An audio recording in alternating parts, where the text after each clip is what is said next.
आज बारबाटी बड़ लड़ई सरला प्रतीक्षा छका और चौका वर्षार कंपी उठब कटकर ऐतिहासिक बारबाटी स्टाडियम बास आउ कई घंटा को अपेक्षा संध्या 7टार खेल भारत दक्षिण आफ्रिका प्रथम टी20 मैच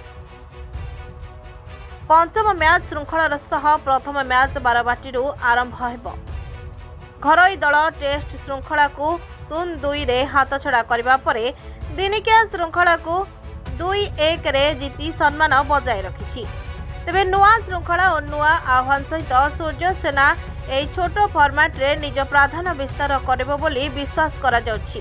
सकाळ 8 घटिका ठारू भिड़ भांगिबा पर्यंत ट्राफिक कटकणा माता मठ पटु महानदी रिंग रोड रे आसुथिबा गाड़ी पई तळ बालीजात्रा पड़िया रे पार्किंग व्यवस्था केवल पास थिबा जानवाहन गुड़िक उपर बालीजात्रा पड़िया रे गाड़ी पार्किंग करि परिबे। हावड़ा मोटर छक ठारू आसुथिबा गाड़ी डिक ग्रीनार होटेल छक ठारू मधुसूदन छक को जाई परिबे नाही। समाने पुराणा ल हॉस्टेल छक देई महानदी गाँ रोड रे तळ बालीजात्रा पड़िया को जाई परिबे। गाड़ी गुड़िक बिजू पट्टनायक छक किंबा चंडी छक आड़ू बारबाटी स्टाडियम आड़ू को जाई परिबे नाही। Bureau report Odisha digital.